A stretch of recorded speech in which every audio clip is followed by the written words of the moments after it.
లోకి ఈరోజు మనం శ్రీమద్ భాగవతం కక్షంలో 4వ స్కందం 19వ అధ్యాయం 29వ శ్లోకం నుంచి లాస్ట్ శ్లోకం 42వ శ్లోకం వరకు చర్చించుకోవడానికి ప్రయత్నిద్దామంట. స్టార్ట్ చేసే కన్నా ముందు మంగళార్చన చేసుకుందాము. ఓం అజ్ఞానతిమిరాంధస్య జ్ఞానాంజనాశలాకయా చక్షోరున్మిళితం యేన తస్మై శ్రీగురవే నమః. శ్రీచైతన్యమనోభీష్టం స్థాపితం యేన భూతలే స్వయం రూపః కదా మహ్యం దదాతి స్వపదాంతికం.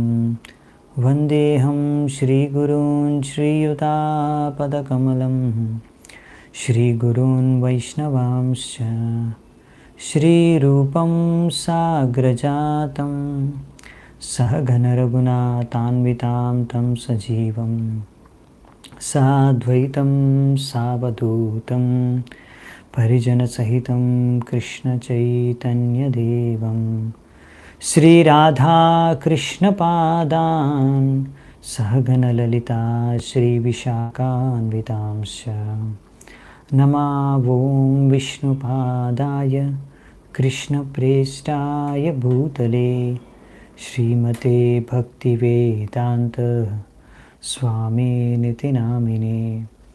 నమస్తే సారస్వతే దేవే గౌరవాణి ప్రచారిణే నిర్విశేష శూన్యవాది పాశ్చాత్యదేశతారిణే. నమో మహావదన్యాయ కృష్ణప్రేమప్రదాయతే కృష్ణాయ కృష్ణచైతన్య నామినే గౌరత్విసే నమః.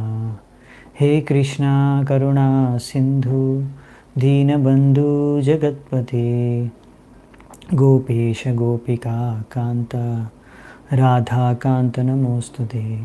తప్తకాంచన గౌరాంగీ రాధే వృందావనేశ్వరి వృషభానుసుతే దేవి ప్రణమామి హరిప్రియే. నీలాచలనివాసాయ నిత్యాయ పరమాత్మనే బలభద్రసుభద్రాభ్యాం జగన్నాథాయ తే నమః. వాంఛాకల్పతరుభ్యశ్చ కృపా సింధుభ్య ఏవ చ పతితానాం పావనేభ్యో వైష్ణవేభ్యో నమో నమః. జయ శ్రీకృష్ణ చైతన్య ప్రభు నిత్యానంద శ్రీ అద్వైత గదాధర శ్రీవాసాది గౌరభక్తవృంద. హరే కృష్ణ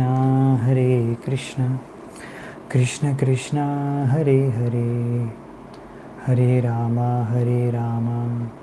రామ రామ హరే హరే. హరే కృష్ణ. హరే కృష్ణ. 29వ శ్లోకం. కొంచెం నా థ్రోట్ బాగోలేదు, అందుకనే కొంచెం వాయిస్ తక్కువ ఉండొచ్చు, అంతకన్నా గట్టిగా మాట్లాడలేను ఇప్పుడు. ఇత్యామంత్ర్యకృతుపతిం విదురాస్యార్ద్విజోరుషా సృగ్గష్టాన్ జుహ్వతోభ్యేత్య స్వయంభూ ప్రత్యసేదత. ఇప్పుడు మనం చూస్తున్నాము పృథు మహారాజు 100వ యజ్ఞ జరుగుతుంది. అందులో ఇప్పటివరకు జరిగిన విషయంలో చూసాము. 100వ యజ్ఞ ఎలా అయినా కానీ ఆపేయాలనేసి, నిలిపివేయాలనేసి, అవ్వకూడదనేసి ఇంద్రుడు నానా రకాల సన్యాసి వేషాలు వేసుకుంటూ వచ్చి ఆ అశ్వాన్ని హరించుకొని వెళ్ళిపోతున్నాడు. మళ్ళీ విజితాశ్వ పృథు మహారాజు అనే పుత్రుడు తీసుకొని వస్తున్నాడు. అది చూసి విసుగెత్తిపోయి క్రోధంతో ఇలా ఇంద్రుడు రకరకాల అధర్మాలని సృష్టిస్తున్నాడు, ఎలాగైనా సరే ఇంద్రుడిని సతమార్చాలి అని పృథు మహారాజు అతన్ని చంపడానికి అనేసి రెడీ అయిపోతాడు. అప్పుడు అది చూసి బ్రాహ్మణులకలా ఇది సరికాదు, శాస్త్ర విరుద్ధం, మీరు యజ్ఞం చేయాలి, ఇలాంటి యజ్ఞంలో ఇంద్రుడిని మనము చంపకూడదు, మనం పూజిస్తాం ఆయన్ని. ఇప్పుడు ఇంద్రుడు చేసిన ఈ కార్యాల వలన ఆయన యొక్క పాపాలన్నీ కూడా పెరిగిపోయాయి. ఆయన పుణ్యఫలాలన్నీ తగ్గిపోయాయి. ఆయన శక్తి మొత్తం క్షీణించిపోయింది. మేము జస్ట్ మంత్రోచ్చారణ ద్వారా ఇంద్రుడిని ఈ యొక్క మంటల్లోకి తప్పించగలము, హతమార్చేయగలము. మీరు దయచేసి ఆయన్ని వధించకండి, సరికాదు అని చెప్తారు. ఇప్పుడు సరే అనేసి పృథు మహారాజు విరమించుకుంటాడు ఇంద్రుడిని చంపడం దాని గురించి. సో వెంటనే అక్కడున్న పురోహితులు వాళ్ళందరూ కూడా ఇప్పుడు మంత్రోచ్చారణ చేయబోతున్నారు. అప్పుడు ఏం జరిగింది? సో అప్పుడు అదే చెప్తున్నాడు ఇక్కడ విదురుడికి. ఆ సమయంలో ఇలాంటి ఉపదేశం లేకపోతే సూచన పురోహితులు ఆయనకిచ్చారు, రాజుకి, పృథు మహారాజుకి. ఇచ్చిన తర్వాత ఈ విధంగా వాళ్ళు ఇంద్రుడి కోసం అనేసి ఇప్పుడు ఆహ్వానించడానికి కావాల్సిన మంత్రాల్ని చదవడానికి ఇప్పుడు సిద్ధమవుతున్నారు.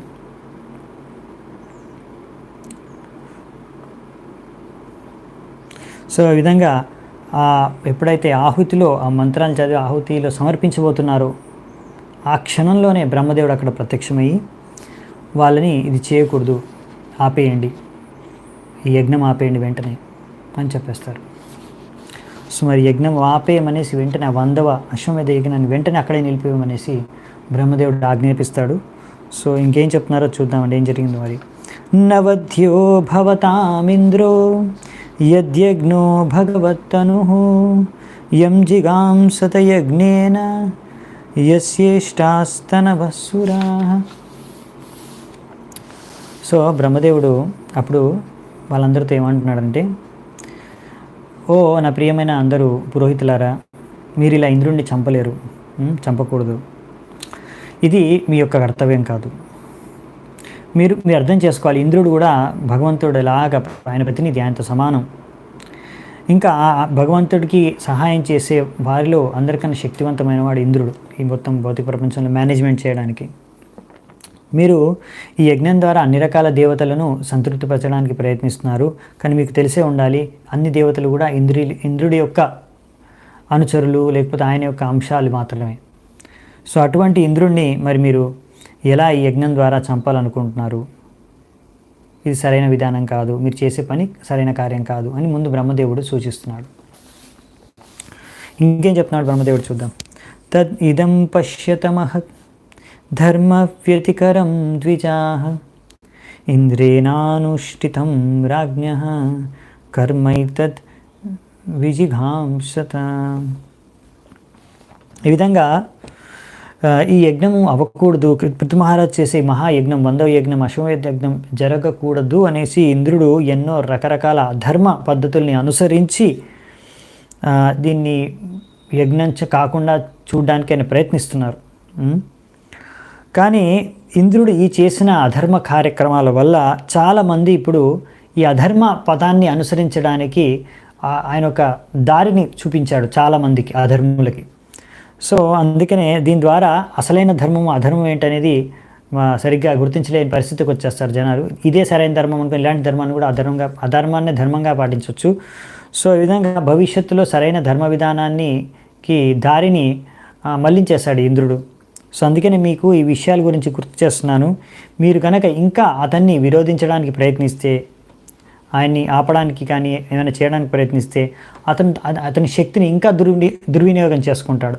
తద్వారా ఇంకో రకరకాల అధర్మాలని అధర్మ పద్ధతుల్ని ఆయన సృష్టిస్తాడు. ఇప్పుడు ఇందులో చాలా అద్భుతమైన విషయం ఏంటంటే, మీరు అనుకోవచ్చు, ఇప్పుడు ఇక్కడ చూస్తే మీరు బ్రహ్మదేవుడు ఇంద్రుడిని దండించొద్దు, ఇంద్రుడిని దండించడానికి ఎంత ప్రయత్నిస్తారో అంత ఆయన ఇంకా తన పవర్ని మిస్యూజ్ చేసుకొని ఇంకా తప్పుడు పనులు చేస్తాడు, ఇంకా తప్పుడు మార్గాలు అందరికీ తప్పుడు ధర్మాలని సూచిస్తాడు. సో అందుకే మీరు అతన్ని ఈ విధంగా దండించకండి, అతను మహా గొప్ప వ్యక్తి, భగవంతుడితో సమానం, ఆయన ప్రతినిధి, ఆయన సహచరుడు, అన్నీ ఆయనను అంటే ప్రొటెక్ట్ చేయడానికి, ఇంద్రుడిని ప్రొటెక్ట్ చేయడానికి బ్రహ్మదేవుడు వచ్చేసాడు. చూసారా, ఇక్కడ తప్పు ఎవరిది? ఇంద్రుడిదే తప్పు. కానీ ఇంద్రుడిని మందలించట్లేదు. ఎవరిని ఆపేస్తున్నారు? పృథు మహారాజుని. పృథు మహారాజు చేసే పని తప్ప కాదు, ఆయన చేసే కరెక్ట్ పని. ఆయన యజ్ఞం చేస్తున్నాడు, నువ్వు యజ్ఞం చేసే అవసరం లేదు, బంద్ చేయని చెప్పేశారు. యజ్ఞం ఆపేసి అని చెప్పేశారు. ఆయన ఎవరి కోసం చేస్తున్నారు యజ్ఞ? భగవంతుడి సంతృప్తి కోసం. సో భగవంతుడి సంతృప్తి కోసం చేసే పృథు మహారాజుని యజ్ఞం ఆపేయమని చెప్పి అధర్మాన్ని పాటించే ఇంద్రుడిని ఏమీ చేయకండి అని చెప్తున్నాడు బ్రహ్మదేవుడు. ఇందులో మీరు అర్థం చేసుకోవడానికి చాలా గొప్ప శిక్షణలు ఉన్నాయి మన భక్తుడి జీవితానికి. సో ప్రభుపాద వారు కొన్ని చెప్తారు. సో మనము చూసుకుంటూ వెళ్దామంట. ఇది చాలా ఇంట్రెస్టింగ్ సెక్షన్. ఎందుకు బ్రహ్మదేవుడు అలా ఇంద్రుడిని దండించకుండా మందలించకుండా అతన్ని సంరక్షిస్తున్నాడు? ఇంకా పృథు మహారాజ్ చేసి 100 యజ్ఞాన్ని ఆపేయమని చెప్పేశాడు. పృథు కీర్తే పృథోర్భూయాత్ తార్హ్యేకో నశతక్రతుః అలం తే క్రతుభిష్విష్టైర్ యద్భవాన్ మోక్షధర్మవిత్. ఇప్పుడు ఏమన్నాడు బ్రహ్మదేవుడు? ఓ పృథు, 99 తర్హ్యేకోన శతక్రతుతో ఈ 99 నువ్వు యజ్ఞాలు అంటే ఒకటి తక్కువ 100కి ఒకటి తక్కువ 99 యజ్ఞాలే నువ్వు చేయి కాక. సో చేసావు ఆల్రెడీ 99, అక్కడే ఆపేసే. నువ్వు ఇంకా 99 చేస్తావు, ఇంకో 100 అవసరం లేదు నువ్వు యజ్ఞం చేయడం అని బ్రహ్మదేవుడు నిర్ధారించి చెప్పేశాడు. దాని తర్వాత పృథు మహారాజు వైపు మళ్ళీ ఎందుకు పృథు మహారాజు, నీకైతే అర్థమవుతుంది కదా, నీకు ధర్మం అంటే తెలుసు, మోక్ష మార్గం నీకు తెలుసు.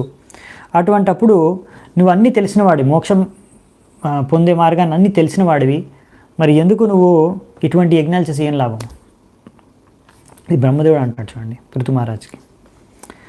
సో ఇప్పుడు ఒక విషయం మనం అర్థం చేసుకోవాలన్నమాట. ఇప్పుడు ఇక్కడ మెయిన్ ఏంటంటే పృథు మహారాజుకి తెలుసు మోక్షం వెళ్ళే దారి పద్ధతి. సో పృథు మహారాజు ఇప్పుడు అలా అందరినీ సరైన ధర్మ పదంలో నడపాలి, అది ఆయన కర్తవ్యం. కానీ ఇప్పుడు ఇంద్రుడు అతను అధర్మాన్ని సృష్టిస్తున్నాడు. సో అతను ఎలాగైనా ముందు అధర్మాన్ని సృష్టించడం అనేది ఆపేయాలి, అది ముఖ్యమైన పాయింట్. సో అందుకనే ఇక్కడ ఫస్ట్ ఒక పాయింట్, చాలా ఉన్నాయి, ఒకటి పాయింట్ ఇక్కడ చెప్తున్నారు. సో ఇటువంటి అధర్మాల్ని వెంటనే నిలిపివేయాలనే ఉద్దేశంతో ఇక్కడ బ్రహ్మదేవుడు వచ్చి ముందు ఆ యజ్ఞం ఆపేశాడు. ఎందుకంటే యజ్ఞం కారణంగా ఇంద్రుడు ఇంకా అధర్మాలు చేస్తున్న అధర్మాలని సృష్టిస్తున్నాడు. ఇంకొకటి ఏం చెప్పేదంటే ఇక్కడ నువ్వు పృథు మహారాజు, నువ్వు భగవంతుడి యొక్క శక్తావేశ అవతారం, మహాభక్తుడివి, నీకు అసలు యజ్ఞాలు చేసే అవసరమే లేదు. నువ్వు ఎలాగో మోక్షాన్ని పొందేసావు అంటే మోక్షాన్ని పొందగలవు. సో అందుకే ఇవన్నీ కర్మకాండి యజ్ఞాలు ఇవన్నీ కూడా యాక్చువల్లీ ఏంటంటే కర్మిల కోసం, వాళ్ళకు నువ్వు ఉదాహరణ ప్రస్తుతం చేయడానికి నువ్వు చేస్తున్నావు, సరే మంచిదే. కానీ ఇప్పుడు ఇది చేయడం ద్వారా అక్కడ అధర్మాన్ని సృష్టిస్తున్నాడు ఇంద్రుడు. కాబట్టి ఇటువంటి చేయడం అవసరం లేదు ఇప్పుడు నీకు ఈ విషయం తెలిసిందే. సో అందుకనే ఇవన్నీ కర్మకాండీయ కార్యక్రమాలు కనుక ఇంకా భక్తుడు అనేవాడు ఈ కర్మకాండీయ స్థానం కన్నా ఉన్నతమైన ఆధ్యాత్మిక స్థానంలో ఉంటాడు. సో అలాంటి భక్తుడికి ఇలాంటి కర్మకాండీయ కార్యక్రమాలు చేసే అవసరమే లేదు. కాకపోతే ప్రజలకి ఒక ఉదాహరణ ప్రస్తుతం చేయడానికి, ఎందుకంటే ఆయన ఇప్పుడు రాజు స్థానంలో ఉన్నాడు కదా, యథారాజా తథా ప్రజ. సో రాజు అనుసరించినట్టుగా ప్రజలు కూడా అనుసరిస్తారు. మా రాజు మరి ఉన్నతమైన భక్తుడి స్థానంలో ఉన్నాడు, మరి సాధారణ ప్రజలు ఉన్నారా? ఆ స్థానంలో లేరు.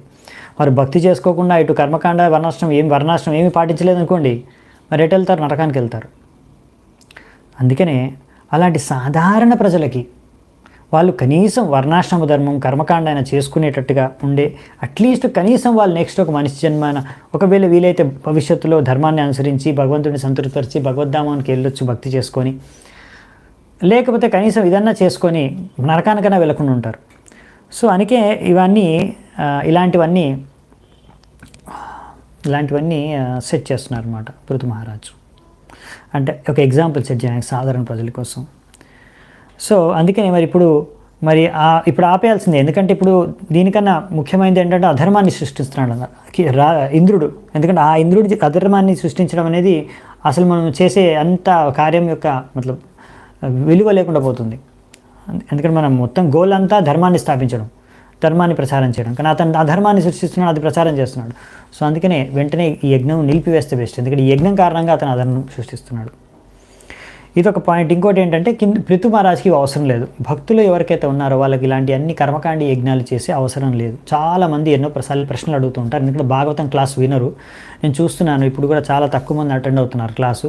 ఇలా అటెండ్ అవని వాళ్ళు వచ్చి తర్వాత ప్రశ్న అడుగుతూ ఉంటారు, ప్రభుజీ ఈ యజ్ఞం చేయొచ్చా? మేము ఆ యజ్ఞం కంపల్సరీగా చేయడము, నువ్వు భక్తి ఏవో చేస్తున్నావు, ఇంకా వేరే ఓన్లీ మహాసంకీర్తనం యజ్ఞం చేస్తున్నావు, ఇదే అన్నిటికన్నా పెద్ద యజ్ఞం, ఇదే కలియుగ ధర్మం, ఇంకా వేరే యజ్ఞాలన్నీ ఏమీ చేయాల్సిన అవసరం లేదు. ఏమీ కాదు. మీరు హరినామ మనకు ఏమాత్రం సందేహం ఉండకూడదు. ఇక్కడ చూడండి, అదే విషయం ఇక్కడ పృథు మహారాజుకి బ్రహ్మదేవుడు చెప్తున్నాడు. నీకు ఇవన్నీ తెలిసినే కదా, నీకైతే ఇవన్నీ అవసరమే లేదు, సాధారణ ప్రజల కోసం చేస్తున్నావు. కానీ ఇప్పుడు అక్కడ ఇంద్రుడు అధర్మాన్ని సృష్టిస్తున్నాడు కాబట్టి ఆపే. సో అందుకనే వెంటనే పృథు కూడా ఆపేస్తాడు. నేను 100 చేసి తీరుతాను అని వెంటనే గురువు చెప్పారు, అథారిటీ చెప్పారు, వెంటనే ఫాలో అవ్వడం. అది నేర్చుకోవాలి పృథు నుంచి. దానివల్ల భగవంతుడు ఎంత ప్రసన్నులవుతాడో ఆ విషయాన్ని ఈ పృథు యొక్క లీల ఈ సెక్షన్ నుంచి నేర్చుకోవాల్సిన విషయం. ఒక శిష్యుడు ఎలా తన గురువు ఆజ్ఞను పాటించి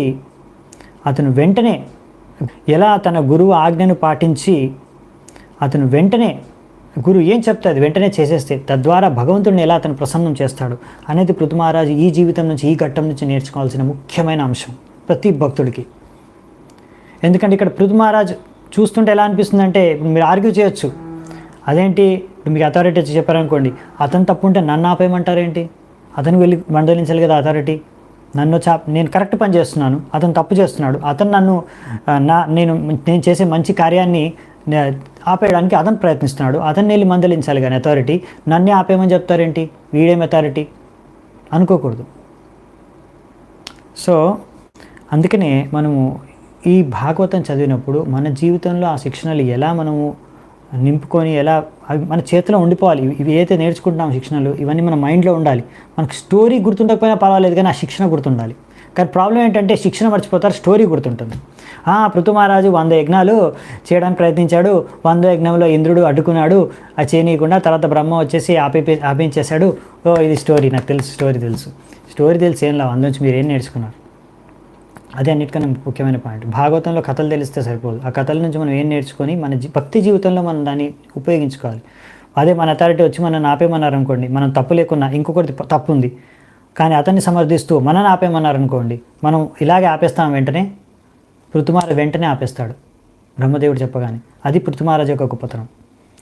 సో ఇది ఎలాంటిదంటే, ఒక్కొక్కసారి ఇంట్లో తండ్రి ఉంటాడు, 2 పిల్లలు ఉంటారు, పెద్ద ఆయన ఉంటాడు, ఇంకోటి చిన్నపిల్లాడు ఉంటాడు. సో తప్పు చిన్నపిల్లవాడు అయినా పెద్దానికి చెప్తారు, వదిలేరా బాబు, అతన్ని వదిలేసి, అతనికి కావాల్సింది ఇచ్చేసి వదిలేసి. లేదు డాడీ అతను తప్పు, సరే ఇప్పుడు వదిలే, అతను అర్థం చేసుకోలేడు. తెలుసు ఆయనకి, బ్రహ్మదేవుడికి తెలుసు ఇంద్రుడిది తప్పు అని, తెలియక కాదు. అయినా కానీ ఇంద్రుడిది తప్పు అయినా కానీ అతన్ని వదిలేయి, అతను ఇంకా తప్పు చేసే విధంగా వ్యవహరించకు. ఎందుకంటే అతన్ని నేను ఎక్స్ప్లెయిన్ చేయలేను, అతను శుద్ధభక్తుడు కాదు, అతనిలో ఇంకా భౌతిక ఆసక్తి ఉంది, ఆ పదవి పైన ఆయనకు ఆసక్తి ఉంది, ఆ పదవి కోసమే అతను చేస్తున్నాడు సేవ. ఇప్పుడు ఆ పదవి వెళ్ళిపోతుంది అని తెలిస్తే అతను సేవ చేయడు, అతను సేవ చేయకపోతే భగవంతుడు దూరం అయిపోతాడు. ఇది బ్రహ్మదేవుడు గురువు యొక్క కృప. గురువు ఎప్పుడైనా సరే శిష్యుడు భగవంతుడి దగ్గరికి వెళ్ళాలని కోరుకుంటారు. సో అందుకే నువ్వు అర్థం చేసుకో, నువ్వు శుద్ధభక్తుడివి, నువ్వు అతనికన్నా మెచ్యూర్డ్, నువ్వు తెలివైన వాడివి. సో నువ్వు అర్థం చేసుకోగలవు. అందుకే ఈ విషయాన్ని అర్థం చేసుకో. అతను భౌతిక ఆసక్తితో ఉన్నాడు కాబట్టి అతను కూడా భగవంతుడు సేవ చేస్తున్నాడు. కానీ ఇప్పుడు ఆ భౌతిక ఆసక్తి అన్నది వదులుకోలేడు, నీకేం భౌతిక ఆసక్తి లేదు. అటువంటిప్పుడు నువ్వు గనక ఈ విధంగా అతను ఇంకా దిగజారకుండా, తన జీవితంలో నువ్వు గనక ఆపేస్తే నీ యొక్క యజ్ఞం, ఎందుకంటే నీకు అవసరం లేదు, నువ్వు ఎలాగో భగవద్ధానికి వెళ్ళిపోతావు, నీకు టెన్షన్ లేదు, నువ్వు యజ్ఞం చేసినా వెళ్ళిపోతావు, చేయకుండా వెళ్ళిపోతావు. సో నువ్వు ఆపేసేయి, తద్వారా అతను పతనం అవ్వకుండా ఉంటాడు. ఇంకా అతను పతనమే కాకుండా ఇప్పుడు అతని లీడరు, ఇంకా అతను ఎంతో అనుసరించే వాళ్ళందరికీ కూడా పరిస్థితి మరి దారుణంగా ఉంటుంది. ఎందుకంటే వాళ్ళందరూ కూడా ఆయన అనుసరిస్తారు. మరి ఇంద్రుడే ఇట్లాంటి తప్పు పనులు చేస్తుంటే ఇంక వేరే వాళ్ళందరూ అధర్మాన్ని అనుసరిస్తారు. అందుకనే ఇలా అధర్మం అనేది సృష్టించబడుతుంది, అది అందరూ పాలిస్తారు, చాలా ప్రాబ్లం వస్తుంది. సో అందుకనే ఆ బ్రహ్మదేవుడు ఆ విషయాన్ని ఆలోచించే చూడండి, అందుకే అర్థం చేసుకోవాలి మనం. సో గురువులు ఏంటంటే వాళ్ళ కృప మనం అర్థం చేసుకోలేము. మనం ఎప్పుడు మన జస్టిస్, నాకు న్యాయం జరుగుతుందా లేదా, నీ న్యాయం గురించి నువ్వు ఆలోచించకు. గురువు యొక్క అనుకంపను అర్థం చేసుకునే శక్తి మనకు లేదు. సో అందుకనే మనం అప్పుడైనా ఆలోచించాలి. ఇలాంటి ఎప్పుడు గొడవ జరిగినా కానీ మన తప్పు లేకున్నా ఒక్కొక్కసారి మన అంటారు, నువ్వు మూసుకొని కూర్చో అంటారు, లేకపోతే మన్నే మందులిస్తారు. సో మనం అప్పుడు అర్థం చేసుకోవాలి, మనం వాదించకుండా అప్పుడు మనము అర్థం చేసుకోవాల్సింది ఏంటంటే, నేను పృథు మహారాజుని అవ్వాలనుకుంటున్నానా, ఇంద్రుడిని అవ్వాలనుకుంటున్నాను. ఒకవేళ ఇంకొక అతన్ని దండించకుండా మననే ఆపేయమని చెప్తున్నారు, మనకు నచ్చ చెప్తున్నారంటే మనం అర్థం చేసుకోవాలంటే, నా గురువు నాలో ఆ యోగ్యత చూశాడు, నాకు నచ్చ చెప్తే నేను వింటాను అని. సో మనం ఆ విషయాన్ని అర్థం చేసుకొని గురువు మాట విని పృథు మహారాజులా వ్యవహరించాలి, అంతేగాని ఇంద్రుడిలా వ్యవహరించకూడదు. మన ఇంద్రుడు లాంటి పరిస్థితిలోకి రాకూడదు. మన గురువుకి అర్థమైపోయింది అనుకో, వీడికి భౌతికాసక్తి ఉంది కాబట్టి వీడికి ఎంత చెప్పినా వినడు, కాకపోతే వీడికి ఆ యొక్క పదవి ఉంటే కానీ సేవ చేయడు, సరే పదవి ఇచ్చే వాడికి, అప్పుడే సేవ చేస్తాడు, పదవి లేకుండా సేవ చేయలేడు, సరే ఇచ్చేయండి అని ఇంక మనకు మందలించరు, మనకు చెప్పరు. సో అటువంటి ఇంద్రుడిగా మనం కాకూడదు. అందుకే మనము ఆ గురువు యొక్క నమ్మకాన్ని, గురువు యొక్క ట్రస్ట్, విశ్వాసాన్ని ఒకవేళ మనము పొందగలిగితే అది అసలైన ఐశ్వర్యం, ఆ సంపద, ఈ పదవి కాదు. ఒకవేళ గురువు అనుకున్నాడు వీడు నేను చెప్పింది వింటాడు అని గురువుకి మీ పైన అనిపించింది అనుకోండి, అది అసలైన సంపద, మీ జీవితం ధన్యమైపోయింది. మీకు పదవి లేకున్నా సరే, మీ యజ్ఞం కాకున్నా సరే, భగవంతుడు సంతృప్తి చెందుతాడు. ఆ విషయాన్ని మనం ఈ ఘట్టంలో అద్భుతంగా చూస్తాం, అద్భుతంగా ప్రదర్శించబడుతుంది. ఇందులోంచి నేర్చుకోవాల్సిన అద్భుతమైన శిక్షణ ఇది. ఇది చాలా చాలా ముఖ్యమైన ఘట్టం, ఒక భక్తుడు నేర్చుకోవాల్సిన. నైవాత్మనే మహేంద్రాయ రోషం ఆహర్తుమర్హసి ఉభావపి హి భద్రం తే ఉత్తమ శ్లోక విగ్రహౌ. ఏం చెప్తున్నాడు బ్రహ్మదేవుడు ఇక్కడ? మీ ఇద్దరికీ మేలు కాక, మీ ఇద్దరికీ బాగు జరగాలని నేను కోరుకుంటున్నాను. అది గురువు కోరుకునేది, ప్రతి శిష్యుడికి బాగు జరగాలని కోరుకుంటాడు. So good fortune to both of you, నీకు కూడా మంచి జరగాలి, శుభం జరగాలి, ఇంద్రుడికి కూడా శుభం జరగాలి. మీరిద్దరు కూడా భగవంతుడి యొక్క అంశాలు, అవునా? అందుకనే నువ్వు ఇంద్రుడి పట్ల ఈ విధంగా ఆగ్రహం వ్యక్తం చేయకు, ఎందుకంటే అతను కూడా నీతో వేరు కాదు, అంటే నీలాగే అతను కూడా భగవంతుడి యొక్క సేవకుడు, భక్తుడు, అంశం.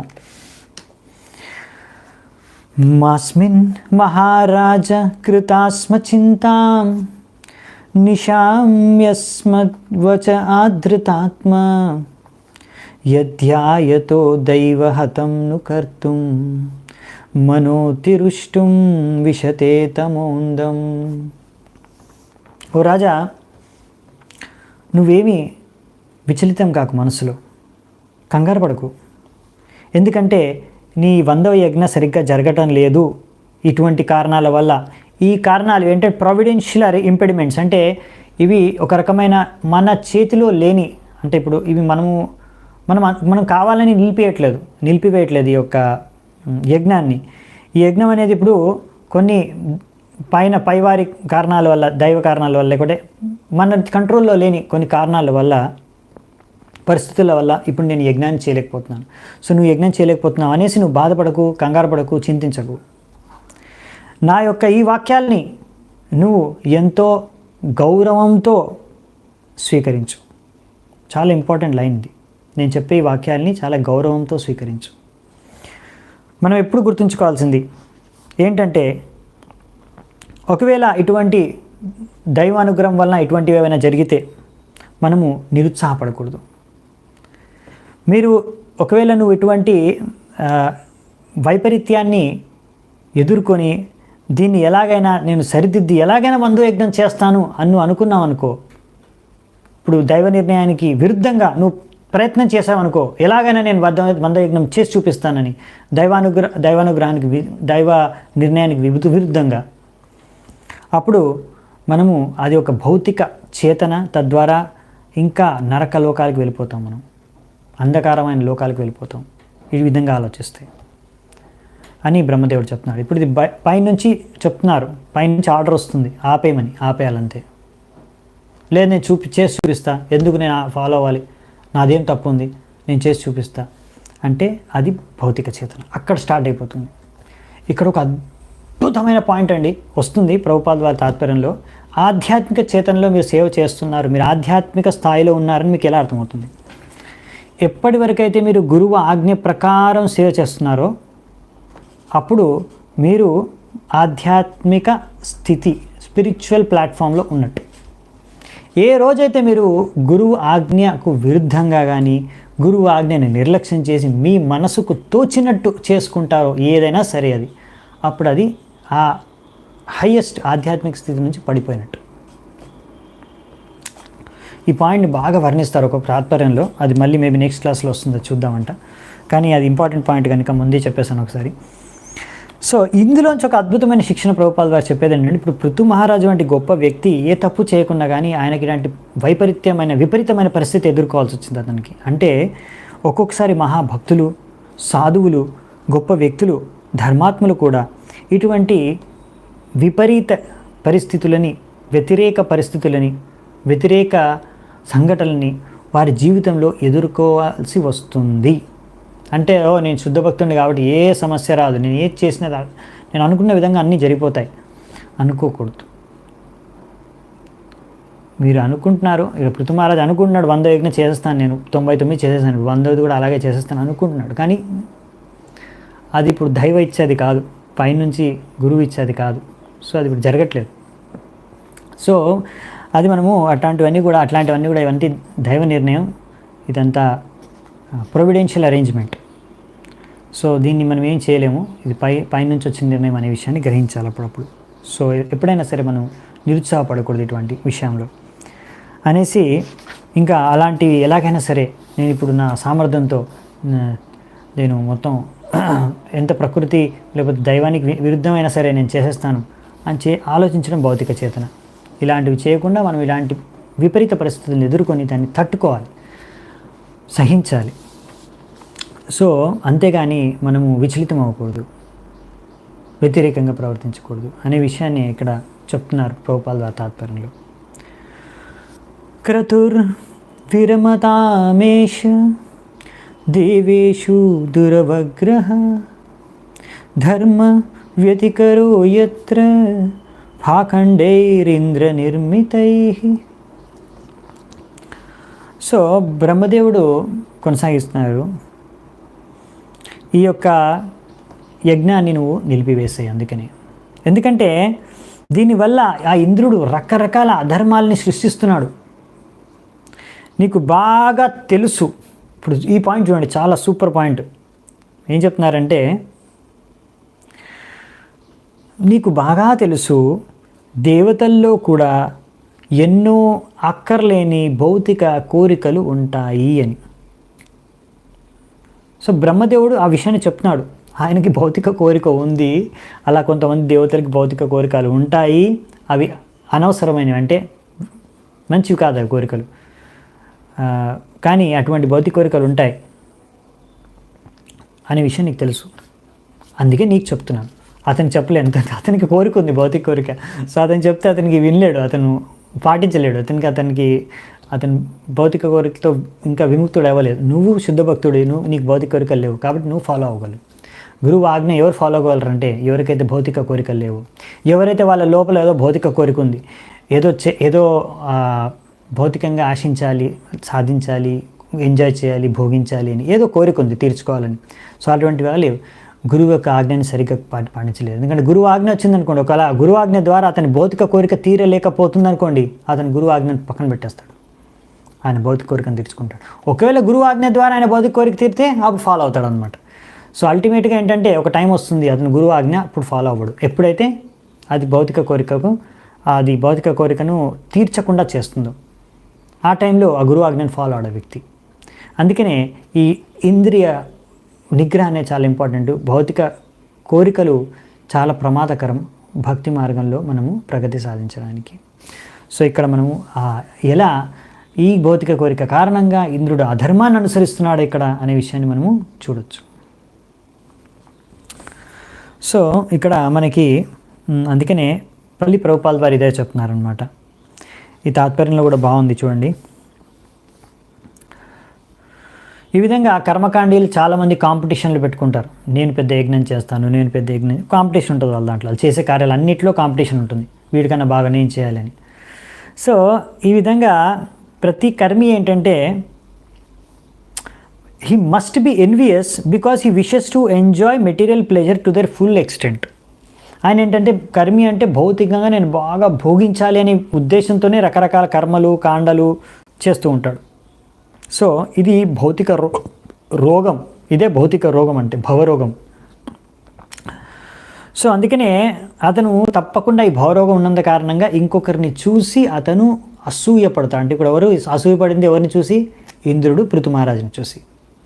ఎందుకు? భౌతిక కోరికలు ఉన్నాయి, అతను ఇంకా శుద్ధ భక్తుడు కాదు కనుక. కనుకనే ఒక కర్మి ఇంకో కర్మి ఇద్దరి మధ్యలో ఎప్పుడు కాంపిటీషన్ ఉంటుందన్నమాట. ఇతను చూసి అతను అసూయపడతాడు, అతను చూసి ఇతను అసూయపడతాడు, అతని కన్నా బాగా చేసి చూపించాలని ఇతను ట్రై చేస్తాడు, ఇతని కన్నా బాగా సాధించి చూపించాలని అతను ట్రై చేస్తుంటాడు. ఇది నడుస్తూ ఉంటుంది. ఓకే, ఇది నార్మల్ భౌతిక ప్రపంచంలో. అది వ్యాపారమే కానీ యజ్ఞమే కానీ రెండిట్లో కాంపిటీషన్ ఉంటుంది వాళ్ళకి. వాడు ఇంత పెద్ద యజ్ఞం చేస్తాడు వాళ్ళ ఇంట్లో, ఓకే మనం ఇంకా దానికన్నా గ్రాండ్గా చేద్దామంట. సో అక్కడ భక్తి లేదన్నమాట, కాంపిటీషన్ చూపించుకోవాలి. సో ఇది అందుకనే ఇప్పుడు బ్రహ్మదేవుడు అంటున్నాడు మీ ఇద్దరు అలా కాంపిటీషన్ ఉండకూడదు. ఎందుకు?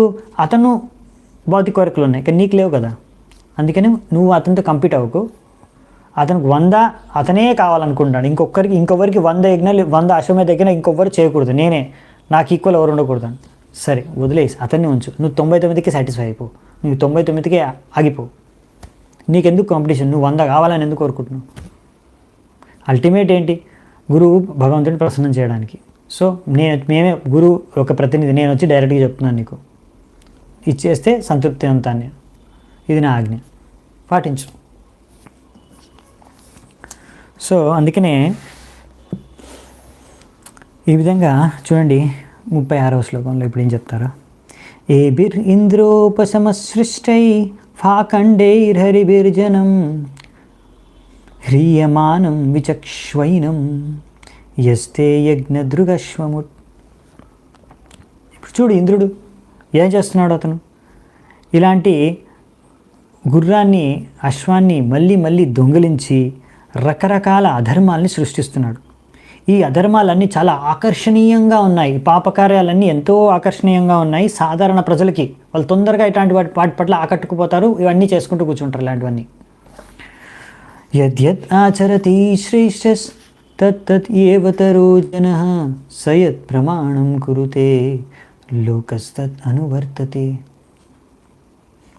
సో ఇక్కడ అలా ఎవరైతే శ్రేష్ఠులు ఆచరిస్తారో అదే సాధారణ ప్రజలు అనుసరిస్తారు. సో ఇటువంటి ఇంద్రుడు ఇలాంటి పనులు చేస్తే మిగతా వాళ్ళందరూ అతన్ని ఫాలో అవుతారు, సాధారణ ప్రజలు. అందుకనే నేను చెప్పేది ఏంటంటే అతను ఇంకా అధర్మాల్ని సృష్టించకుండా ఆపేయాలంటే ఒకటే మార్గం, నువ్వు ఆపేయాలి యజ్ఞం, అంతే. అందుకనే ఇప్పుడు మనకి ప్రభుపాల్ వారు ఇంకొన్ని విషయాలు చెప్తారు హిస్టరీ నుంచి. బుద్ధుడు అవతరించాడు ఎందుకు? అతను కూడా ఇలాగే యజ్ఞాలను ఆపేశాడు. ఎందుకు అంటే వీళ్ళందరూ కూడా వైదిక కర్మకాండ యజ్ఞాలు, వేదాలు అనుసరించి యజ్ఞాలు చేస్తున్నారు. మెయిన్ ఉద్దేశం ఏంటంటే పశువుల్ని బాగా బలిచ్చి తినడానికి, పశువుల్ని తినడానికి, మాంసాహారం భుజించడానికి యజ్ఞాల్ని వేదాలన్న కర్మకాండల్ని ఉపయోగించుకుంటున్నారు ప్రజలు. ఆ స్థాయిలో అతను చూశాడు, బుద్ధుడు రూపంలో భగవంతుడు వచ్చి చూశాడు, అరే మొత్తం భారతదేశం అంతా ఈ విధంగా జనాలందరూ కూడా కర్మకాండి అనుసరించి వేదాల పేర్లతో, దాంట్లో ఉన్న యజ్ఞాల పేర్లతో వీళ్ళు కలియుగంలో రకరకాల పశువుల్ని బలిచ్చి తింటున్నారు. ఇదే ఉద్దేశంతో యజ్ఞాలు చేస్తున్నారు. కనుక కలియుగంలో యజ్ఞాలు వర్జితం. ఇవన్నీ అశ్వమేధ యజ్ఞం, గోమేధ యజ్ఞం, ఇవన్నీ కూడా. కానీ వీళ్ళందరూ ఏం చేస్తున్నారు? అలా ఆ సెక్షన్ ఏదైతే వర్జితమో ఆ సెక్షన్ని ఫాలో అవుతున్నారు. వేదాల కర్మకాండని యజ్ఞాలు చేస్తున్నారు, పశువుల్ని బలి తీసుకున్నారు. అమాయకమైన మూగజీవులు ఎన్నో కోట్లు కోట్లు కోట్లు కోట్లు చచ్చిపోతున్నాయి. ఇలాంటి కొంతమంది ఇప్పుడు కూడా అలా ఎన్నో కషాయఖానాలు రోజుకి వేలాది ఆవుల్ని చంపేస్తున్నారు. కొంతమంది వారి యొక్క ఆకలిని తీర్చుకోవడానికి, కొంతమంది చాలామంది వ్యక్తులు. అన్నిటికన్నా ఎక్కువ తెలుగు రాష్ట్రాల్లోనే ఎక్కువగా తినేది ఆవుల్ని, మొత్తం భారతదేశంలో కూడా. సో అటువంటి పరిస్థితి, ఏ ఆవునైతే మనము పూజించాలో అటువంటి ఆవుని తింటున్నారు. సో అలా మొత్తం భారతదేశంలో పెరిగిపోయినప్పుడు అప్పుడు బుద్ధుడు వచ్చి అందుకే ఆపేశాడు. ఏంటి? యజ్ఞాలను ఆపేయడమే కాకుండా వేదాలని కూడా పక్కన పెట్టేయండి, ఇది సరైనది కాదు, అహింస పరోధర్మ. అది సరైన పరం ధర్మం కాదు, అయినా కానీ అప్పుడు అది ప్రవేశపెట్టాల్సి వచ్చింది. ఎందుకంటే జనాలు అహింస పాటించింది, అహింస అనేది ఒక ముఖ్యమైన కాలు ధర్మం అనుసరించడానికి. అహింస పాటించకుండా మీరు ఏ ధర్మం అనుసరించలేరు, సరైన ధర్మాన్ని. కాబట్టి బేసిక్ స్టెప్ అది. అందుకే మనకు 4 నియమాల్లో ఒక నియమం ఏంటంటే మాంసాహారం తినకూడదు. కొంతమంది ఎన్ని లెక్చర్లు విన్నా భాగవతం క్లాసు తర్వాత ఇంకా కూడా మాంసాహారం తింటూనే ఉంటారు ఇంట్లో కూర్చొని. ఏం కదలే, భాగవతం వింటున్నాం కదా శుద్ధమైపోతాంలే. పాటించాలి, మాంసాహారం తినడం ఆపేసేయాలి. ఓన్లీ భాగవతం కథ వింటే సరిపోదు, దాంట్లో ఉన్న విషయాల్ని నేర్చుకొని పాటిస్తేనే అప్పుడు దాని వాల్యూ అనమాట. డాక్టర్ దగ్గరికి వెళ్తే సరిపోదు, ఆయన ఇచ్చే మెడిసిన్ కూడా తీసుకోవాలి. నేను డాక్టర్ని కలిసి వచ్చాను సరిపోతుంది, సరిపోదు. సో అలాగే మనం ఇక్కడ అర్థం చేసుకోవాల్సింది ఏంటంటే, అందుకని బుద్ధుడు వచ్చేసి ఆ సమయానికి వేదాల్ని పక్కన పెట్టేశాడు.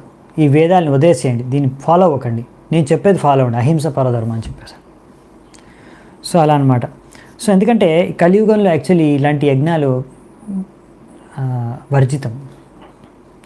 అందుకనే శాస్త్రాల్లో చెప్పింది అంటే ఈ కలియుగంలో పాటించవలసింది ఏంటంటే కలియుగ ధర్మం సంకీర్తన యజ్ఞం. యజ్ఞై సంకీర్తన ప్రాయేర్ యజంతి సుమేధసః. సో ఇంకా చాలామంది ఏంటంటే ఇంకొక అద్భుతమైన విషయం చెప్తారు ఇప్పుడు రూపతుల వారు, చాలా బాగుంటుంది చూడండి. కలియుగంలో చాలామంది ఏంటంటే చాలా కసాయిఖానాలు ఓపెన్ చేసేసి చాలా మూగజీవుల్ని హత్య చేసేసి మర్డర్ చేసేస్తున్నారు, మర్డర్ చేసేసి తింటున్నారు అనమాట. సో వీళ్ళందరూ అనమాట యాక్చువల్ చెప్పాలంటే ఇంకా వీళ్ళు బుచ్చర్ షాపు అంటే కసాయిఖానాలు షాప్స్ ఉంటాయి ఎక్కడైతే మాంసం అమ్ముతారు బుచ్చర్ షాపుల్లో. కలకత్తాలో ప్రోపాల్ ద్వారా అంట నేను చూసాను చాలామంది బుచ్చర్ షాపుల్లో కలకత్తాలో కాళీమాత ఫోటో పెడతారు. అంటే వాళ్ళు ఏమనుకుంటారంటే ఈ మాంసం అంతా కూడా కాళీమాతకు మనం అర్పించేసి ఇప్పుడు ఆ కాళీమాత యొక్క ప్రసాదంలా మనం ఈ మాంసాన్ని భుజిస్తామని. సో అలా చాలామంది కాళీమాతకు రకరకాల పశువుల్ని బలిస్తారు. మీరు కలకత్తాలో వస్తే చూడొచ్చు, రెగ్యులర్గా అన్ని చోట్ల జరుగుతుంది అనుకోండి ఇప్పుడు. సో కానీ ప్రభుపాల్ వారు అన్నారు, చాలామంది అనుకుంటున్నారు ఇది ఈ మాంసం ఏదైతే నేను కాళీమాతకు బలిచ్చానో కోడిని కానీ మేకని కానీ ఏదైతే తింటున్నానో ఈ కోడి మేకని ఏదైతే నేను తింటున్నానో బలిచ్చేసి ఇది కాళీమాత ప్రసాదం అని మీరు అనుకుంటున్నారేమో. కాదండి, ఇది కాళీమాత ప్రసాదం కాదు. ఇది ఏం ప్రసాదమో ఇక్కడ ప్రభుపాల్ వారు రాశారు. ఎందుకంటే కాళీమాత వచ్చేసి ఆమె ఎప్పుడు కూడా దుర్గాదేవి పార్వతి శివుడి యొక్క భార్య కాళీమాత ఎప్పుడు కూడా ఆమె మాంసాహారం భుజించదు. ఎందుకంటే ఆమె పరమ వైష్ణవి, శివుడి యొక్క పత్ని, శివుడు పరమ వైష్ణవుడు, వైష్ణవానాం యథాశంభు. సో శివుడు కానీ పార్వతి కానీ ఎప్పుడు కూడా వాళ్ళు మాంసాహారాన్ని భుజించరు. సో మరి బలి ఇచ్చిన పశువులు ఎవరు తింటారు అంటే ఇక్కడ ఇచ్చారనమాట. ఇవన్నీ కూడా కాళీ మాత యొక్క చాలామంది అనుచరులు పార్షదులు ఉంటారు. వాళ్ళందరూ ఎవరంటే భూత పిశాచ రాక్షసులు. ఈ భూత పిశాచ రాక్షసులు మీరు బలిచ్చిన పశువుల్ని స్వీకరిస్తారనమాట. సో దాని తర్వాత ఆ బలిచ్చిన పశువుల్ని మీరు ప్రసాదం రూపంలో తింటున్నారే, అది కాళీమాత ప్రసాదం కాదు, అది యాక్చువల్లీ భూత పిశాచ రాక్షసుల ప్రసాదం అనమాట. ఈ విషయాన్ని అర్థం చేసుకోవాలన్నమాట. కాళీమాతకు బలిచ్చిన పశువులు ఏవైతే మూగజీవుల్ని బలిస్తున్నారో, చంపేస్తున్నారో, మర్డర్ చేసేస్తున్నారో ఆ మాంసం కాళీమాత ప్రసాదం కాదు, భూత ప్రేత పిశాచుల యొక్క ప్రసాదం అన్నమాట. సో మరే అది బాగా అర్థం చేసుకోండి. భవాన్ పరిత్రాతుం ఇహావతీర్ణో ధర్మం జనానాం సమయానురూపం వేనాపచారాత్ అవలుప్తమద్య తద్దేహతో విష్ణు కలాసి వైన్య. ఓ పృథురాజా మహారాజా, వేన యొక్క పుత్రుడివి, మీరు భగవంతుడు విష్ణు యొక్క శక్తావేశ అవతారం. ఇటువంటి వేనరాజు ఎన్నో అధర్మ కార్యాలు చేశాడు, అన్ని ధర్మాల్ని నాశనం చేసేసాడు. అటువంటి సమయంలో ధర్మాన్ని స్థాపించడం కోసమని మీరు అవతరించారు. సో మీ యొక్క కర్తవ్యమే ధర్మాన్ని రక్షించడం. సో అలా గుర్తు చేస్తున్నారన్నమాట ఇక్కడ బ్రహ్మదేవుడు. మీరు వచ్చింది ధర్మాన్ని రక్షించడానికి, కానీ ఇప్పుడు అధర్మం ప్రవేశపెడుతున్నాడు ఇంద్రుడు. సో అలా అధర్మం ప్రవేశపెట్టకుండా ఇంద్రుడు మీరు కూడా ఈ కార్యం చేయడం ఉచితం. సో ఈ విధంగా ఎలాగైతే బుద్ధ కూడా శక్త్యావేశ అవతారం, భగవంతుడు విష్ణు యొక్క శక్త్యావేశ అవతారం బుద్ధుడు, ఆయన ఎలాగైతే ఆపేశాడు ఆ సమయంలో యజ్ఞాన్ని, ఇప్పుడు ఇక్కడ బ్రహ్మదేవుడు కూడా ఈ సమయంలో యజ్ఞం ఆపేయడమే మంచిది, లేకపోతే అధర్మం అనేది ఎక్కువ పెరిగిపోతుంది అనేసి అది యజ్ఞాన్ని ఆపేచేస్తాడు అనమాట. ఆపేయమని చెప్తారు ఇక్కడ మన పృథు మహారాజ్కి. ఇప్పుడు చూడండి, ఇక్కడ అద్భుతమైన పాయింట్ తాత్పర్యంలో ప్రభుపాల్ వారిది లాస్ట్ పారాగ్రాఫ్ ఇదే 37వ శ్లోకానికే. మీరు మీ దగ్గర ఉందనుకుంటాను పుస్తకం భాగవతం నిన్న మొన్ననే భద్ర పూర్ణిమ సెలబ్రేట్ చేసుకున్నాము. చాలామంది కొనుక్కున్నారనుకుంటా సెట్లు కూడా, పూజించడానికి కాదండి, చదవడానికి. ఓకేనా? సో మీరు ఓన్లీ అది షెల్ఫ్లో పెట్టి పూజించకండి. పూజ కూడా చేయాలనుకోండి, అలా పెట్టేస్తారు, దుమ్ము పట్టిపోతాయి. సో దుమ్ము పట్టించకండి. శ్రీమద్ భాగవతాన్ని చదవండి ప్రతిరోజు. మీ జీవితంలో ఒక అద్భుతాన్ని చూడగలరు. భాగవతం కృష్ణుడితో అభిన్నం. మీరు భాగవతం చదువుతారంటే మీరు కృష్ణుడి సాంగత్యంలో ఉన్నట్టే, కృష్ణుడు మీతో పాటు ఉన్నట్టే. ఇంకా మీకు ప్రపంచంలో ఏమీ భయం లేదు. Any living being acting as incarnation of lord Vishnu is thus empowered by Lord Vishnu to preach the Bhakti cult. Such a person can act like Lord Vishnu and defeat the demons by arguments and preach the Bhakti cult exactly according to the principles of Shastra. ఈ point ఏంటంటే చూడండి, ఎవరైనా సరే జీవి, ఎవరికైతే భగవంతుడు ఆయనకి శక్తి ఇచ్చాడో, భగవంతుడి ద్వారా ఆయనకి ప్రేరణ శక్తి ప్రసాదించబడిందో, ఆ వ్యక్తి భక్తి యొక్క ప్రచారం చేయగలడు. ఎంతమంది ఎటువంటి అసురులు వచ్చి ఎటువంటి ఆర్గ్యుమెంట్స్ చేసిన అన్నింటినీ ఖండించగలడు. సో ఆ విధంగా శాస్త్ర అనుసారంగా భక్తి యొక్క ప్రచారం చేయగలడు. ఎవరు చేయగలరు? భగవంతుడి యొక్క కృప, అనుగ్రహం, శక్తి కలిగిన వాళ్ళు. భగవద్గీతలో చెప్పినట్టుగా ఎప్పుడైనా సరే ఎవరైనా వ్యక్తి అసాధారణ రూపంలో ప్రచారం చేసి, భక్తి యొక్క ప్రచారం చేసి ఎంతోమందిని భక్తులుగా మారుస్తున్నారు అంటే, ఆ వ్యక్తి తప్పకుండా భగవంతుడి ద్వారా ప్రేరితమై భగవంతుడి యొక్క శక్తి ఆయనకు ప్రసాదించబడిందని, భగవంతుడి అనుగ్రహం అతనికి ఉందని అనే విషయాన్ని మనం అర్థం చేసుకోవాలి. చైతన్య మహాప్రభు కూడా చైతన్య చరితామృతంలో కూడా రాశారు, కృష్ణ శక్తి వినా నాహే తార ప్రవర్తన. సో అందుకే అన్నమాట, ఇది కృష్ణ శక్తి ద్వారా అనే సంభవం. భగవంతుడి వన్ కెనాట్ ఎక్స్ప్లెయిన్, భగవంతుడి నామాల యొక్క గుణ మహిమల్ని ఎవరు కూడా ప్రపంచవ్యాప్తంగా వ్యాపింపచేయలేరు. ఒకవేళ భగవంతుడి ద్వారా ఆయన కృష్ణ శక్తి పొందలేకపోతే ఇటువంటి శక్త్యావేశ అవతారమైన వ్యక్తిని ఎవరైనా నిందిస్తే అతను భగవంతుడు విష్ణువు పట్ల చాలా పెద్ద అపరాధం చేసిన వాడు, అతను దండనీయమైన వ్యక్తి. ఇటువంటి అపరాధులు ఒకవేళ వైష్ణవ దుస్తుల్లో కంటిమాల తిలకం అన్నీ పెట్టుకొని, శిఖ అన్నీ ఉన్నాయి, కానీ ఒకవేళ వీళ్ళు ఇటువంటి మహాభక్తులు, మహాప్రచారుల పట్ల వాళ్ళు కనుక ఈ విధంగా అపరాధాలు చేస్తే, అప్పుడు భగవంతుడు ఎప్పుడు వాళ్ళని క్షమించడు. ఎప్పుడైనా సరే భగవంతుడి యొక్క శుద్ధ వైష్ణవుడి పట్ల ఎవరైనా అపరాధం చేయండి, అతను ధోతీకృతం వేసుకొని సన్యాస దుస్తుల్లో ఉన్నా సరే, సన్యాసి అయినా సరే, ఒకవేళ అతను శుద్ధ భక్తుడిని అవమానిస్తే, అపరాధం చేస్తే ఆయన పట్ల, అతన్ని భగవంతుడు కూడా క్షమించడు. ఇటువంటి ఎన్నో ఘట్టాలు శాస్త్రాల్లో ఉన్నాయి. అంబరీష్ మహారాజు, ఇంకా దుర్వాసమని, ఇలా చాలా ఉన్నాయి. సో ఇక్కడ మనకి ఒక విషయం మనం అర్థం చేసుకోవచ్చు దీని నుంచి, ఇలా ప్రపంచవ్యాప్తంగా హరినామాన్ని ప్రచారం చేసింది ఎవరో, అది శిల ప్రభుపాదుల వారు.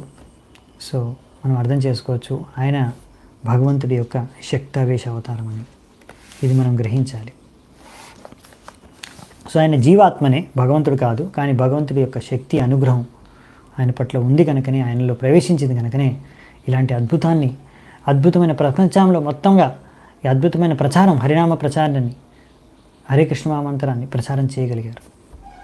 సో అందుకనే మనము ఎప్పుడైనా సరే ఆ విషయాన్ని గుర్తించి ఆయన ఇచ్చిన శిక్షణల్ని మనము, ఇవి సాధారణమైన వ్యక్తి ఇచ్చిన శిక్షణలు కావు. అందుకని ప్రభుపాల్ ద్వారా అనేవారు, నేను రాసే ఈ పర్పట్స్ ఇవన్నీ భగవంతుడు నాకు డిక్టేట్ చేస్తే నేను రాస్తున్నాను అంతే. ఇవన్నీ నా స్పిరిచువల్ ఎక్స్టసీస్. ప్రభుపాల్ ద్వారా తన పుస్తకాలని చదివేవారు మళ్ళీ కూడా, ఎందుకంటే ఆయన చెప్పేవారు, నేను రాయట్లేదు ఈ పుస్తకాలు, భగవంతుడు నా ద్వారా రాపిస్తున్నాడు.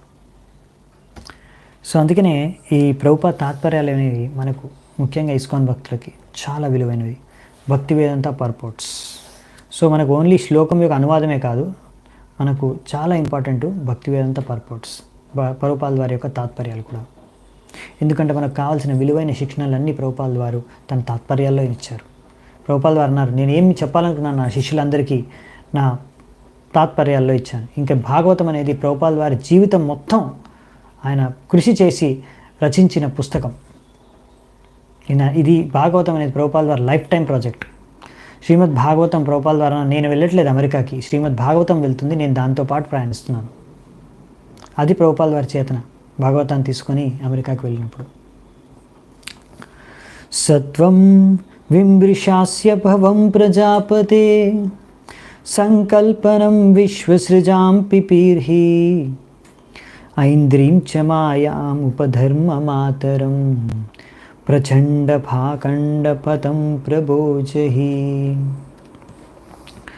సో ఓ పృథు మహారాజా, నువ్వు ప్రజలందరినీ సంరక్షించేవాడివి, అందుకనే దయచేసి నువ్వు ఎందుకు అవతరించావో ఈ శక్తవేష అవతారంలో ఆ విషయాన్ని అర్థం చేసి గుర్తుకు తెచ్చుకోవి. ఈ విధంగా ఇంద్రుడు ఏ అధర్మాల్ని సృష్టిస్తున్నాడో ఇవి పెద్ద పెద్ద అధర్మ పాపకార్యాలకి తల్లులు, అంటే దీని నుంచి ఇంకా ఎన్నో పాపకర్మాలు పుట్టుకొస్తాయి. సో అందుకనే దీని నుంచి ఇంకా ఎన్ని అధర్మాలు సృష్టించబడతాయో తెలియదు మనకి. అందుకని దయచేసి వెంటనే నీ యజ్ఞాన్ని ఇక్కడే ఆపేసేయి అనేసి చెప్పేస్తున్నారు. సో ముఖ్యంగా ఏంటంటే ఆయన బ్రహ్మదేవుడు చెప్పే ఉద్దేశం ఏంటంటే మీరు ధర్మాన్ని రక్షించాలి, ప్రజలు ధర్మాన్ని అనుసరించేలా చూడాలి. సో కానీ ఇప్పుడు అది జరగపో అవకాశం ఉంది. ఇటువంటి యజ్ఞం నువ్వు చేయడం ద్వారా ఇంద్రుడు చేసే అధర్మాల వల్ల. అందుకనే ఇంకా అధర్మాలు సృష్టించి పరిస్థితులన్నీ అధ్వానంగా తయారయ్యే విధంగా అవ్వకుండా సమాజంలో ఉండాలంటే నువ్వు వెంటనే ధర్మాన్ని రక్షించడం కోసం నీ యొక్క యజ్ఞాన్ని చేయడం విరమించుకో. మరి ఏం చేస్తున్నాడు ఇప్పుడు పృథు మహారాజ్ చూద్దాం. మైత్రేయ ఉవాచ ఇత్తం సలోకా గురుణా సమాదిష్టో విశంపతి తథా చాకృత్వ వాత్సల్యం మఘోనాపి చ సందదే. అప్పుడు మైత్రేయుని చెప్తారు, ఈ విధంగా ఎప్పుడైతే పృథు మహారాజు తన గురువు అయిన పరమ గురువు అయిన బ్రహ్మదేవుడు, అవునా ఇక్కడ అదే చెప్పారు, పరమ గురువు అయిన బ్రహ్మదేవుడి యొక్క లోకానికే గురువు అయిన బ్రహ్మదేవుడి యొక్క వాక్యాలని విని వెంటనే ఈ యజ్ఞము చెయ్యాలి అనే ఆ కుతూహలతను, ఆ యొక్క ఉత్సాహాన్ని, అంటే ఈగర్నెస్ని వెంటనే త్యాగం చేసేశారు. అంతే ఈ విధంగా ఇంద్రుడు అలా ఇంకా అధర్మాన్ని సృష్టించకుండా ఆయనతో శాంతిపూర్వకంగా వ్యవహరించడానికి వైరాన్ని విరమించుకొని యజ్ఞాన్ని ఆపేశాడు పృథు మహారాజు. ఇది పృథు మహారాజు యొక్క గొప్పతనం.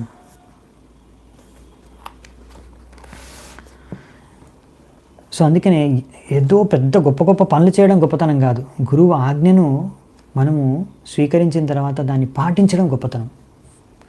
ఆ గురువు ఆజ్ఞ పాటించడం కోసం మనం కొన్ని కార్యాలు చేయకుండా ఉండాలంటే దాన్ని కూడా అనుసరించడం చాలా గొప్ప విషయం. సో ఇక్కడ యజ్ఞం అంటే సాక్రిఫైస్ అంటాం, అంటే ఒక త్యాగం. మనం భగవంతుడి సంతృప్తి కోసం ఏదో త్యాగం చేస్తున్నాం, ఏదో దానం చేస్తున్నాం. సో ఇక్కడ యజ్ఞాన్నే త్యాగం చేయమని చెప్తున్నారు బ్రహ్మదేవుడు. నువ్వు ఏదో త్యాగం చేస్తే భగవంతుడు సంతృప్తి చెందుతాడని నువ్వు యజ్ఞం చేస్తున్నావు, కానీ నువ్వు యజ్ఞాన్నే త్యాగం చేస్తే దానివల్ల భగవంతుడు అసలైన సంతృప్తి చెందుతాడు అని ఇక్కడ మనకి బ్రహ్మదేవుడు నేర్పిస్తున్నాడు పృథు మహారాజు ద్వారా. సో పాయింట్ ఏంటంటే గురువు యొక్క వాక్యాల్ని అనుసరించడం ద్వారా మనం భగవంతుడిని సంతృప్తి పొందగలం, సంతృప్తిని ఇవ్వగలం, భగవంతుడికి సంతృప్తిపరచగలం. యస్య ప్రసాదాత్ భగవత్ ప్రసాదు యస్య ప్రసాదాన్న గతి కుతోపి. ఒకవేళ గురువు మన పట్ల మన ద్వారా అప్రసన్నుడు అయిపోయాడంటే ఇంకా మనకి గతి లేదు, మనకి ఏ గతి లేదు, ఇంకా నా గతి కుతోపి. సో మనకి సద్గతి ప్రాప్తించాలంటే గురువు సంతుష్టిగా ఉండాలి, గురువుని సంతృప్తిపరచాలి మనం. కృతావభృత స్నానాయ ప్రతవే భూరి కర్మణే వరాన్ దదుస్తే వరదా ఏతద్బర్హిషి తర్పితా. దీని తర్వాత పృథు మహారాజు ఆయన స్నానం చేశారంట. ఏదైతే మామూలుగా యజ్ఞం తర్వాత చేస్తారో ఇప్పుడు యజ్ఞం మధ్యలోనే ఆపేశారు, కానీ స్నానం చేసేశారు. తద్వారా ఎంతోమంది దేవతల యొక్క ఆశీర్వాదాన్ని కూడా పొందాడంట. ఎందుకంటే ఈ విధంగా పృథు మహారాజు యజ్ఞాన్ని విరమించుకోవడం ద్వారా ఎంతోమంది దేవతలు కూడా ప్రసన్న చెందారు. విప్రా సత్యాశిషస్తుష్టాః శ్రద్ధయా లబ్ధదక్షిణాః ఆశిషో యుయుజక్షత్తర్ ఆదిరాజాయ సత్కృతాః. ఎంతో గౌరవంతో మహారాజు పృథు అన్ని రకరకాల విలువైన వస్తువుల్ని బ్రాహ్మణులకి దానం ఇచ్చారనమాట. యజ్ఞంలో మామూలుగా యజ్ఞం అయిపోయిన తర్వాత అందరికీ దానం ఇస్తారు యజ్ఞంలో.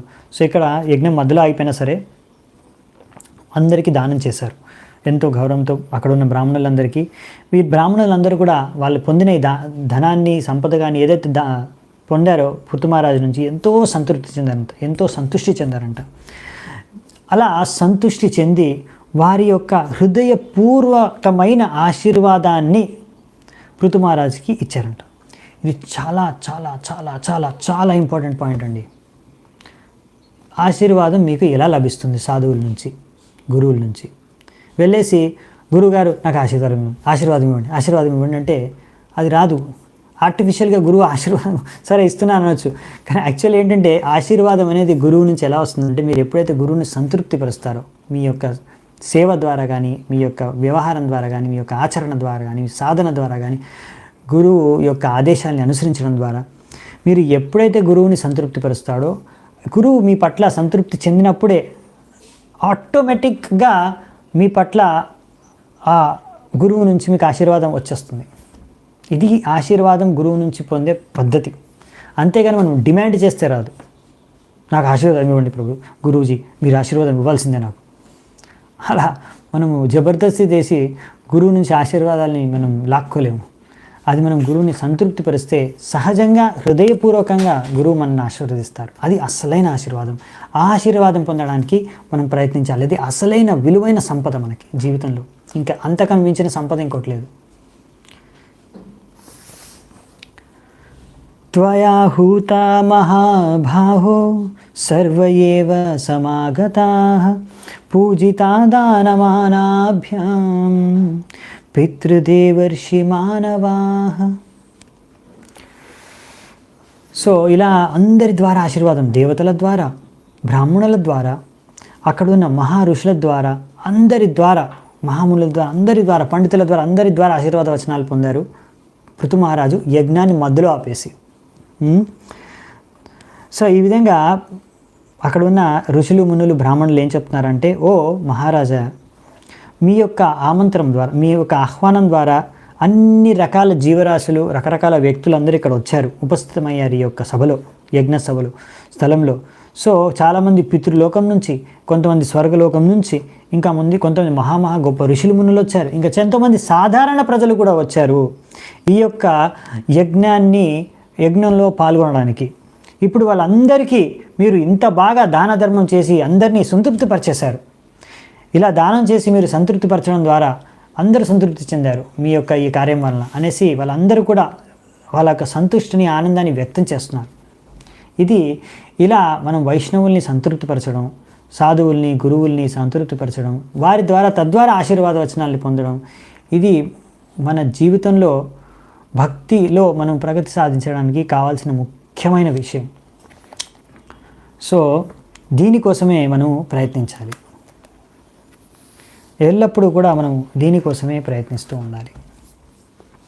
అప్పుడు మనం భక్తి జీవితంలో బాగా ప్రగతి సాధించవచ్చు. సో మనం ఇక్కడే ఈరోజు చర్చను ముగిద్దామంట. సో దీంతో ఈ అధ్యాయం కూడా ముగుస్తుంది.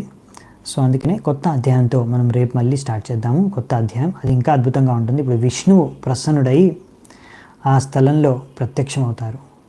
దాని తర్వాత విష్ణువు ఏమంటాడో, మరి ఇంద్రుడికి ఏమైందో, అవన్నీ విషయాలు మనము ఎంతో ఆసక్తికరమైన విషయాలు, ఎంతో మంచి మంచి శిక్షణలు కూడా మనం నేర్చుకోవచ్చు అందులోంచి.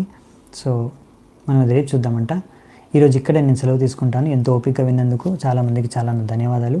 శ్రీల ప్రభుపాదులకి జై. గ్రంథరాజ్ శ్రీమద్ భాగవతం की जय. समवेत गौर भक्त वृंद की जय. निताय गौर सीतानाथ प्रेमानंदे. हरि हरि बोल.